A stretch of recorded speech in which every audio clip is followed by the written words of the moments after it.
Look, see, I came down to tally. All the bad baby what's happening. Last name Santa, first savage. What's up, everybody? It's Vinny Vitrone. It's a Beyond Limits Productions film study. Got my man Devin Cannady in the building. Devin, how you feeling today? It's good, man. I'm doing well. We got a couple games we're gonna get into. A little quarantine edition film study. But first, Devin, I want to ask you is, being the 284th recruit in the nation and kind of getting overlooked by high majors, how did that add to your motivation and drive? I'm pretty sure the guard in front of me at 283 was Kimball from St. Joe's. And, I just remember those things. It's like, look, we played against each other, with each other. And even all the guards and guys who were recruited higher than me back in high school and stuff like that.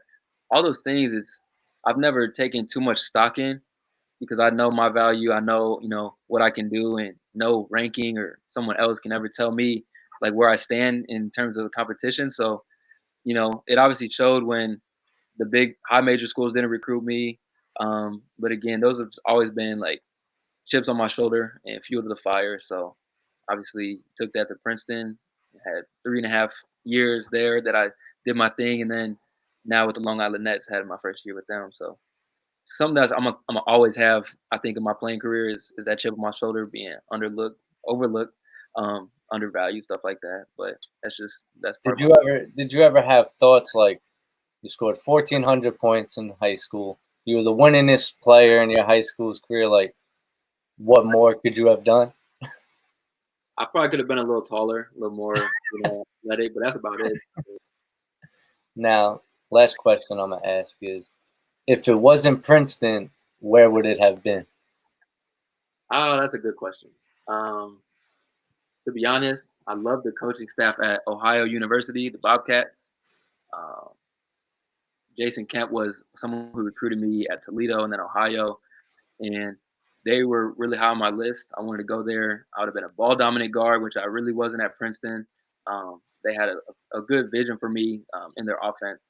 But if it wasn't that, I think, Butler, they came in after I committed to Princeton, committed to the process. So if I really wanted to stay home, I probably would have went to Butler. I think playing in the Big East would have been really good for me. Doing what I do, I think it could have really shined there. But, definitely no regrets choosing Princeton. I got a lot out of there, and it was pretty successful. So You definitely put on a show quite a few times with Princeton, and that's the first game we're going to get into here is at Maine, 28 points, 5 from 8 from the three. What do you remember about this game, like how you was feeling? I remember it was Maine. It was cold. It was a big gym with not a lot of fans, but I remember I was feeling good in warm-ups. I remember feeling really good in warm-ups. I forget like the trip there. We had something go on beforehand, but I remember getting in the game and just felt good. Like it was just one of those games I knew I was going to be on.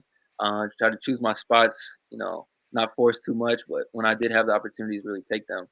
I remember it was real efficient. We're going to get to it right here. That was a wide open path to the basket. White making up for the layup missed before. Hit the high post.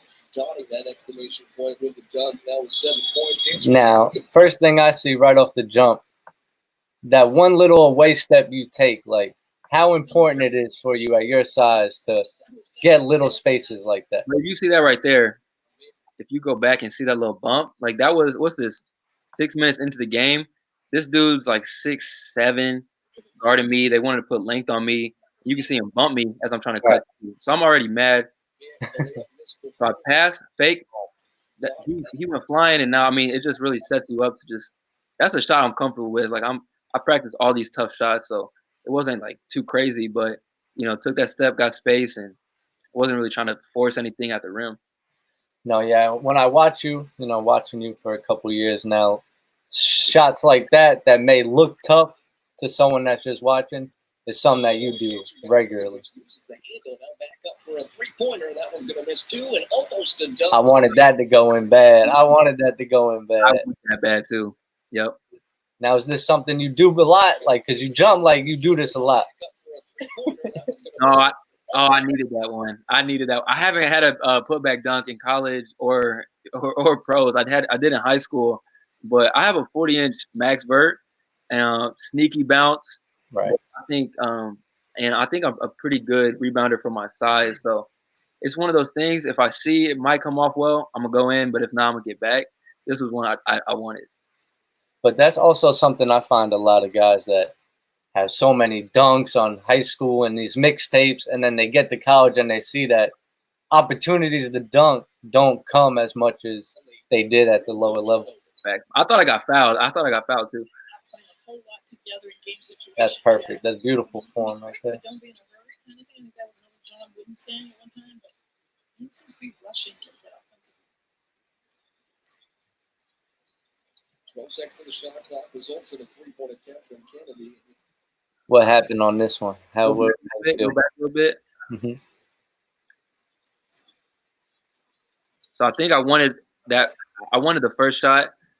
When I stopped, I wanted to stop and have him go back even further than I was going to pull. Honestly, this is something me and Coach Henderson would talk about. It's like I see the first shot and then I try and force the next one. Like, boom. Right. I would have pulled right there. And I probably should have because I was feeling good. But then I take the extra dribble. I probably should have swung it up over to Miles and then had his the ball, switch sides of the floor. You see everyone standing around. I'm just dribbling. I think I felt good on the first move, but then I forced it. And another thing I see is like shooting off as a righty. Do you like shooting off the left hand more? Because that's what it's more comfortable. You put it back in your right hand here, and it just kind of makes it a little bit more tougher for you. Yeah. 12 seconds of the shot clock results in a three-point attempt from Cannady. That's a look you make a lot, though. December 1st at St. Peter's. We're running low. Yep. So a little bit of a home game for them. Is this one a deep three-pointer? That one is buried. And again, you saw the move. You saw the baseline. Yep. That's something that's very important, man. Hey, go back even further so I can talk this through a little bit better. Right. I'm starting the offense. Pass, go through. Mm-hmm. All right, we're gonna swing it over to Miles. I'm a back cut. And when I back cut, you see me change pace.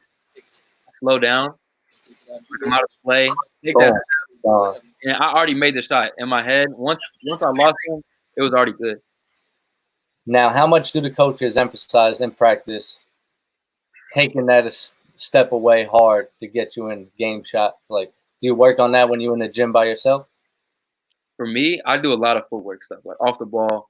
And because that's kind of been my MO as a scorer, shooter, at my size. And even, again, the high major schools didn't want to recruit me because I wasn't ball dominant. At the next level, it's, again, one of those things I'm going to have to improve on is being ball dominant. But I work so much on creating space because when I have space, I'm honestly probably like a 50% three-point shooter. But I don't get a lot of shots like that. So what we emphasized when we ran this play and even any like off-ball actions is changing pace and setting myself up and making sure the other guys on the floor are going to set screens. Because if they don't set any screens, it's just we're wasting energy. This is just something I do, just like a little hesitation, misdirection, and you saw the result. No, but that's one thing I find important too is, like you said, changing speeds to slow up, quick, and then fast into your shot. Cannady crosses the half-court stripe. Now handed off to Stevens, being guarded by Stojkovic. Back screen, come off. Cannady. Between. Three-pointer is going to trough.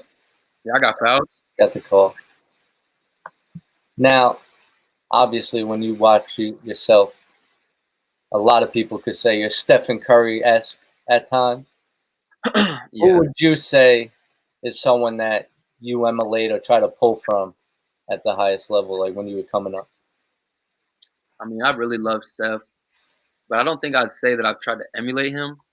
I watch a lot of shooters from JJ Redick, Jason Terry. So maybe not emulate, but do you watch him and try to pull little things you see that he does and try to implement it? I'll say this. I try and pull stuff from four guys primarily, and that's Steph, Dame, CJ, and Clay. like I'm undersized. Like I'm not Clay's size, but my role is kind of like a Clay, but I have some Steph. I can put the ball a little bit on the ground like CJ, and then Dame, like he can play at all 3 levels. So those are the 4 guys, all mid-major guys. I mean, Clay, what was he? Washington State. So I mean, that's mid-major plus, I guess. Yeah, for sure. Yeah, I try and take pieces from all those guys. 4 good guys. And the three-pointer is going to draw a foul. As another open 3, this will be short for Darwich. And rebound to Stevens, who worked the ball up to 4. I'm starting to get into it a little bit. A deep three-pointer now from Cannady, and he drains that over the punch top. That's big time, man. And what a way to get his first basket in the second half with that rim rocker. Trying to answer back is Princeton. Double teamed underneath. Yeah. Now back Kick out. it. For a deep 3 by the Ian Made, and he answers back. What a... Now, on these 2 shots, in comparison to your misses, when I see you get set and have your center of gravity and balance, I don't see you miss it ever. That's really what I meant when I said it's like high percentage. Now back out. Cannady for a deep 3 by the Ian Made, and he answers back. The distance doesn't really matter to me. I practice from all ranges. But when you're on balance, I can get my legs into it, hold my follow through. It's a high percentage shot. Now, this is a bucket that was probably your toughest bucket here. I'm going to run it through, and then I'm going to bring it back. Walk me through this whole play and what you're seeing. So some slam dunks and three-pointers from deep. You remember it? I've seen from this floor with college basketball. I think he was standing on the Blackbeard's ear. Impressive. Yep. Not about maybe a three-pointer, but that was probably a little too close to the three-point line for the senior. Who instead drive in the finger roll off the glass and in. What a nifty play. And about maybe a three-pointer. College slam dunks and three-pointers from deep. Three-pointers I've seen from this floor, whether it be high school or college basketball. I think he was standing on the Blackbeard's ear. Yep. So Jose's going to get him to his right hand. I'm going to set that like slip screen. Right. If we're looking for the shot, are they going to switch? Are they not? Are both of them going to go to Jose? This is hard to guard. It was hard for us to guard when Yale ran it. But I'm going to slip. I'm going to slip. I wanted the shot. You can see it, but I didn't feel like I was on balance. Yeah, you were leaning left. It looks like you were leaning. So Ryan's going to get out on the baseline, call Richmond up, those side ball screens, and split was that was a main set? You didn't get the look, and then you got into something else? Yeah, so at the beginning, you'll see I ran forwards out. It was like the set was forwards out. We inverted the guards, and then we're running this little rub for the three. Look, you saw the bench. Look at the bench. Go back. Because they were feeling it. I think he was standing on the Blackbeard's They wanted you to pull that one. Exactly. Look, catch it. They're already up. Yo, that's love. That's really love. Hey, bench mob. I love that. Yep, call the screen up. Split. That's big time. It's a high-level move. Yep. Yeah, I was just going to mention, I think people have to be patient here. I think now they're in a zone. This one just looks like you kind of thought contact was coming. You tried to get out the way a little early. Still look good. I thought I was going to get a foul call, but Probably good rebound. Sometimes there's just bad luck in and out. Yeah. So send me through the zone, get lost. Hopefully I knock it down. And that will be the case. Yep. So And now, we were 6 at the time. So we were trying to like step on the throat. I think throughout the game they started gaining momentum, so we slowed it down. And to my efficiency, I think I was trying to take the best shots because we weren't trying to give them confidence, at their place, get a win. That would have been a bad look for us. Our goal that season was to dominate. And later that season, we beat Arizona State, and unfortunate things happened throughout that year, but that was a team that was building towards, a tremendous season. And just little things like that, just like giving nobody confidence when we play them. now I'm about to go over your G League game. Before we get into that, What was your biggest transition from being in college to now? All right, I'm a professional athlete. What was the difference for you?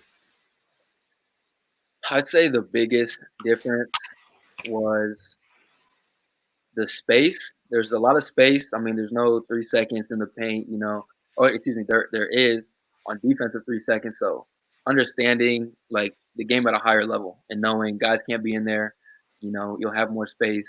And as a shooter for me, um, my conditioning and like with so many games, taking care of myself off the court to be ready on the court. So this game is later in the season. I had a couple good games already against them, but again, this was one of the teams at the bottom of the East. I think they had just beat us a couple like 2 days, 3 days prior, and so I wanted to come out the gate of this game like mentally prepared. I came into it mentally prepared, reading the scouting report and in good shape. Like got my recovery a couple days before.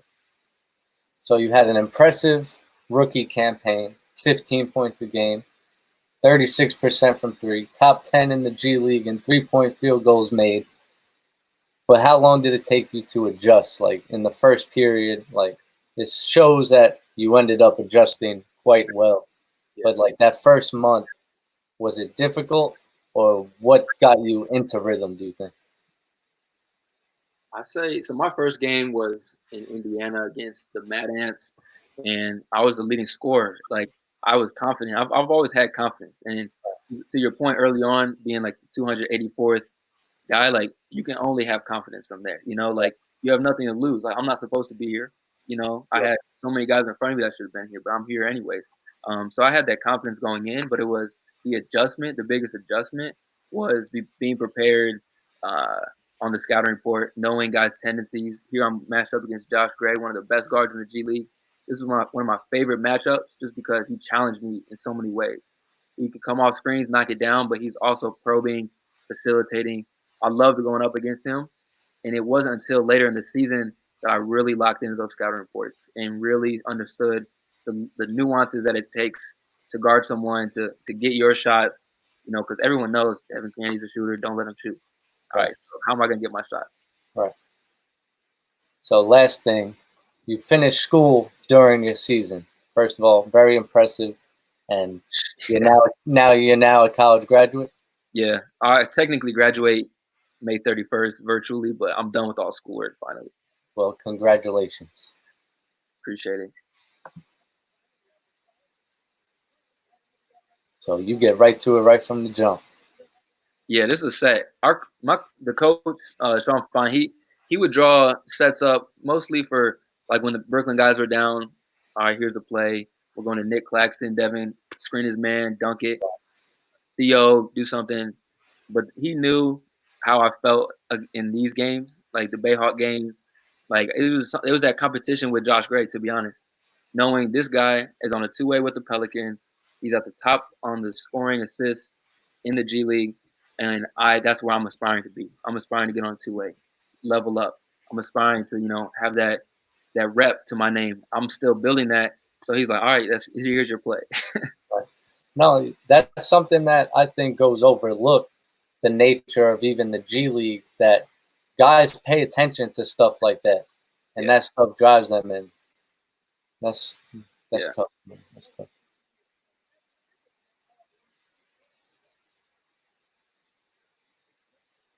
Again, balanced, follow through, feeling good. Now, how important it is to see that ball go through the net for you early. Yeah.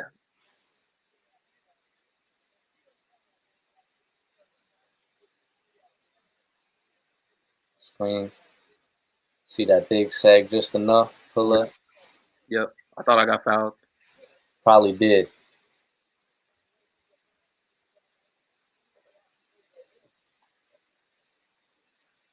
I should dunk this one. Oh, I should have dunked this. This is mid to late season legs, and that's something I got to improve on. I literally was just doing a sand workout today, doing jumps in the sand. Like my explosiveness, that needs to be a 2-hand dunk. Like smile at the camera for me next year, and I'm gonna do it. Nah, you took off like you was about to, and then look. Yep. I heard from my teammates about that. You gotta dunk that. Right.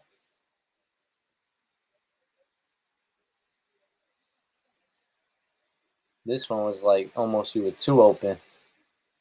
Yeah, I was leaning back with my shoulder.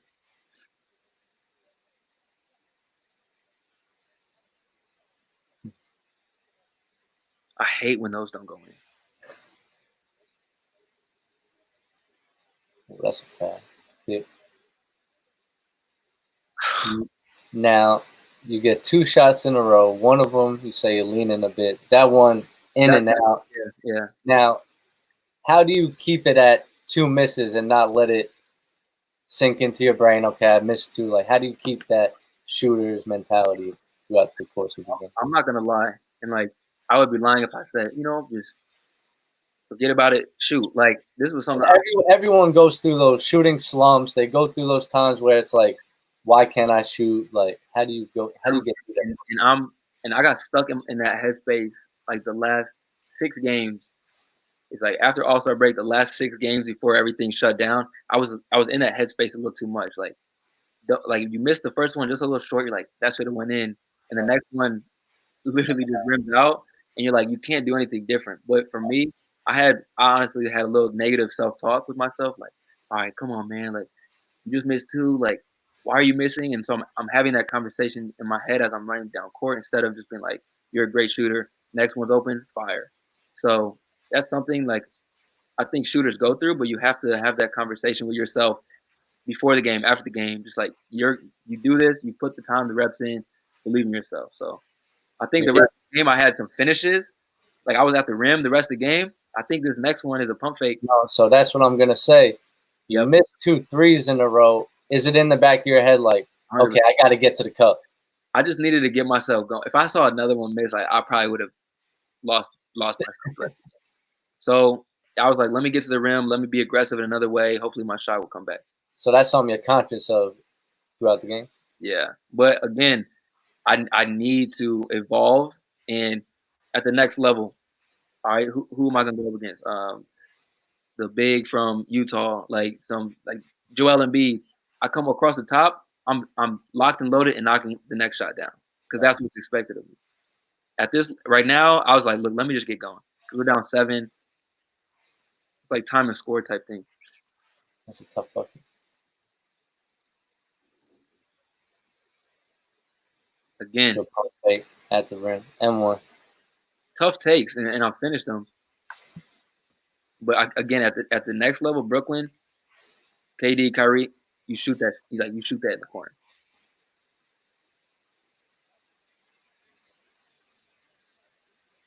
Corner, kick, just like that.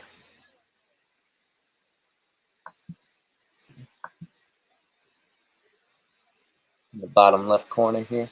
Yep. Looks like he's kind of lifted, leaning a little bit again. Again, leaning, and I think going into next year, this is game 37, 38, and I was a little banged up throughout the season. In the G League, you don't have the NBA resources. Honestly, most colleges have better, like post game rehab type stuff. Right. You have to really be conscious of taking care of yourself, like your legs. And I think it attributes a lot to these short misses, on my legs. And that's something I'm working on right now, going to next year. It's like when I have these shots in the second quarter, late in the season, fourth quarter, I'll have my legs under me. No, because like you were saying, late in the season, you're tired. You kind of have a mentality where you're going through it a little bit in your head. Yeah. You can develop bad habits very easily. So yeah, being conscious of that is definitely the first step. Come on, kid. Pull up. Shorty. Stay with the play. Oh, that's tough. I don't even remember this one. Hit. Knock down. That's one of those plays where it's like, I got you back. I got you back. So I'm glad I hustled. Running it back because this is something you got to show because that's the basketball guys rewarding you for staying with the play right there. Midi, I'm trying to get going again, missed a couple threes. Hustling. Yeah. Back. Active hand. Heel, stays with it. Yeah. Eyes up, swing. Knockdown. Perfect. Yep. That's big time. We were down this whole game. Like, we were down big, and we were frustrated. Coach at halftime was like, you guys wanted to play. It's tough up and under. Steal. Eyes up. Yep. Why you throw that one? Stupid cross court. And I told him, I was like, I got to keep my dribble. Make something happen. Just take that one yourself. Yep.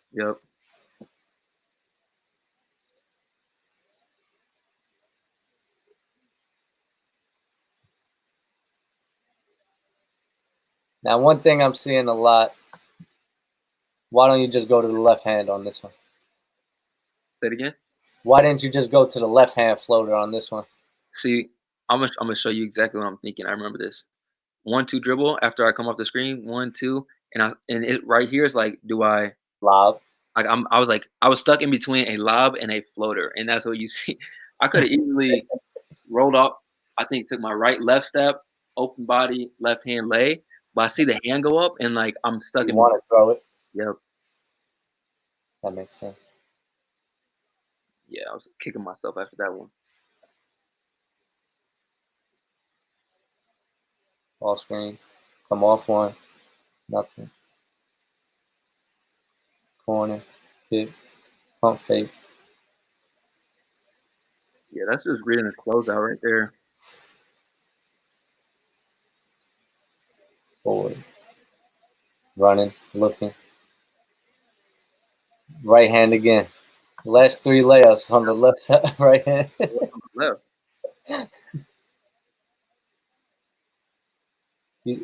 So do you like finishing with your, like, obviously you like finishing with your right hand more than your left, but is it a habit or a tendency that? It looks like a habit. It looks like a tendency because I'm comfortable using my left. I think and another thing is just slowing down. Like when I came off that one screen, could I have taken a slower dribble and like held my guy to force the big to make a decision where it's an obvious lob, bounce pass, or finish? I feel like I'm stuck in at one speed, so I can catch it. I don't know, maybe give him something so it's an easier left hand layup. But it looks like I'm stuck in on one speed right now. But shout out to JK. Need that patience, that little split second to gather yourself. Yeah, that change of pace. Back door, nothing. That's the Princeton.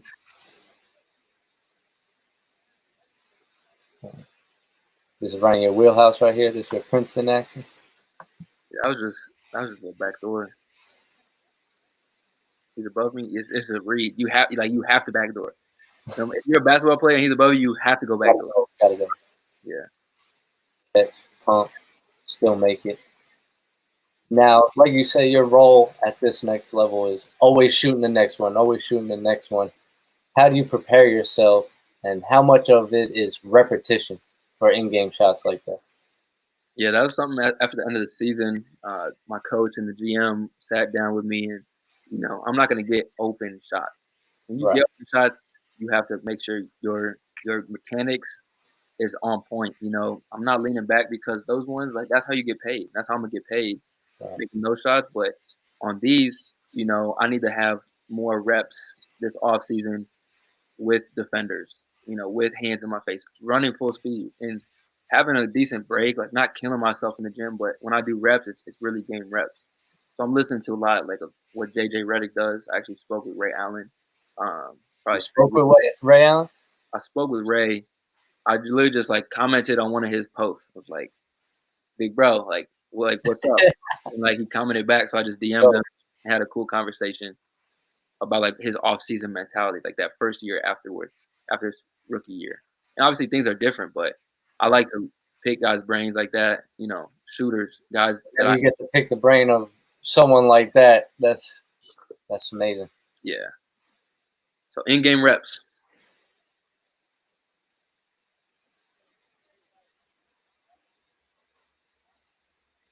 Yo. Ooh, Yo, I think they called goaltending on that one. they call it, that wasn't a foul. This is the best shot blockers in the G League. Wait, they called a foul or a goaltend? Called a goaltend. If anything, it's a foul, but it's probably a block. Oh yeah, N1. I wanted to dunk it, but I didn't know it was him that was pulling up. It's one of the best shot block. He gets off the ground quick. So I just hurry up and put it at the backboard, and I just stay down. I just stay down. Yo. Did you know he called the goaltend when you were trying to? I didn't know. I was like, what just happened? I didn't know if he like glassed it and cleaned it up. So I just stayed down. I was like, look. It is what it is. But it was a goaltend. And yeah, I'll stick to that. Oh man.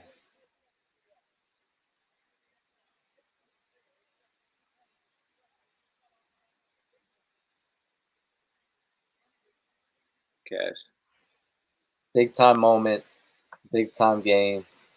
Walk me through it. Down 2. Now is it? Have you already shot the ball when you see the situation? No, I know. So I knew the ball was coming to me. Like that was the set. And at first we wanted a look like around there, but he recovered. He's a really good defender.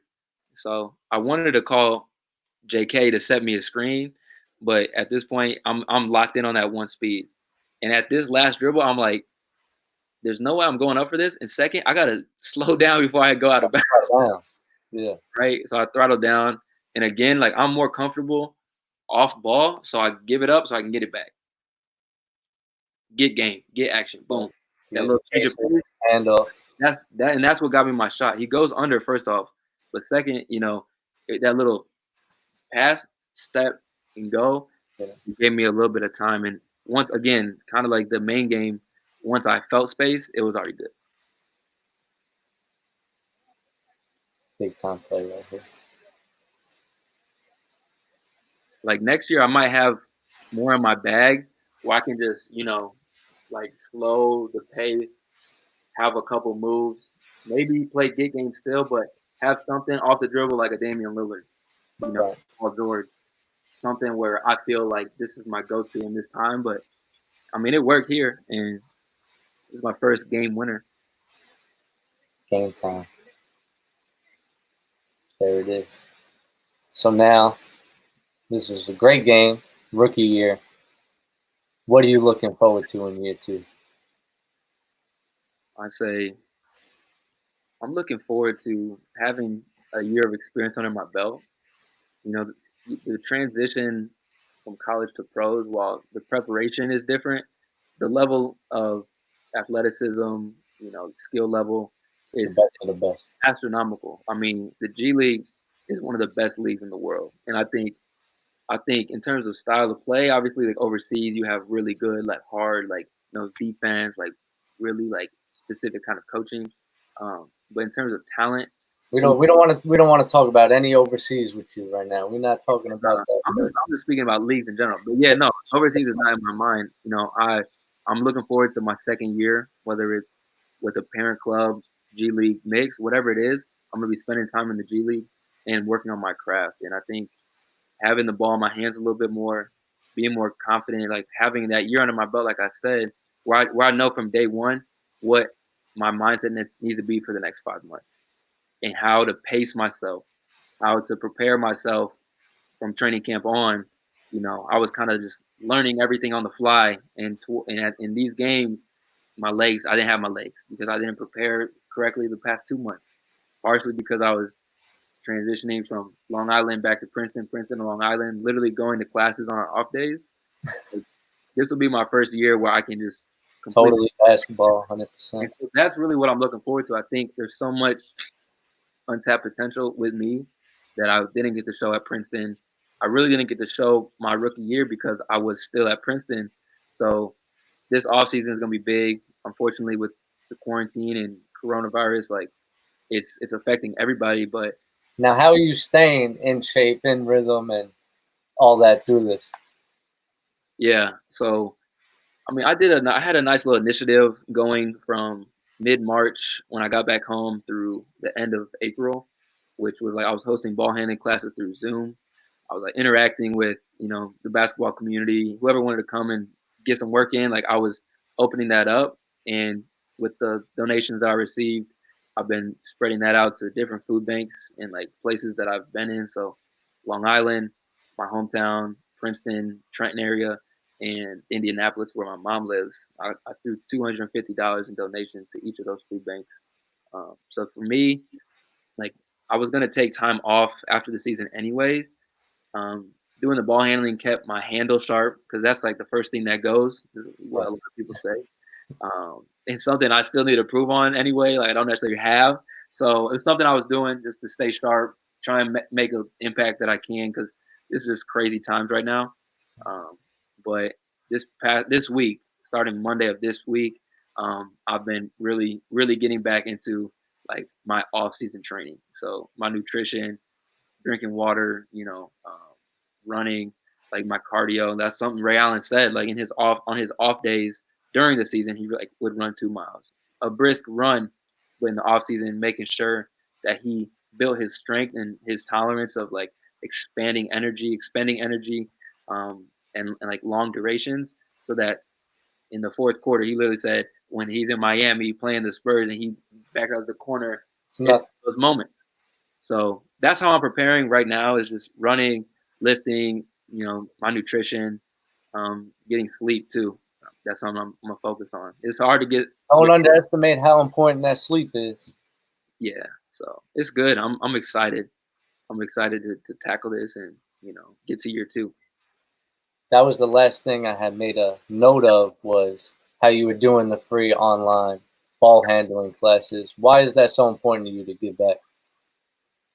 Understanding that I come from a good family situation, nothing too crazy, but it's a lot of stuff that, people don't know behind the scenes, and like coming from where I came from and just the obstacles I had to overcome within my family, but also, like everything outside of that, I completely understand that people don't have resources or opportunities to get the best out of probably their God-given talent, but even just like, whatever their dreams and aspirations are. Like they're cut short literally due to a lack of resources, a lack of opportunity.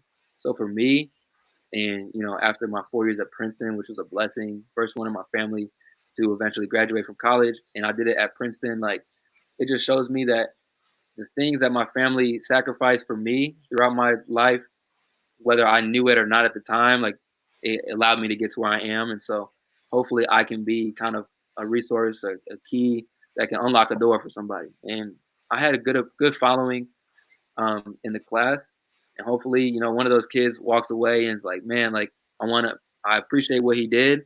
Like it inspired me. Like I had access to something I didn't have access to before.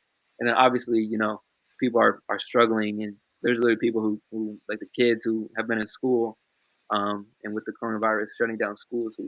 I mean, I know what it's like going into your kitchen. You have, like toaster strudels, and you're gonna have to make that for breakfast, lunch, and dinner. Been there. So, it's cool just to get back, and hopefully, those things do make an impact. It's just good to know, like, you have the ability to just to do it.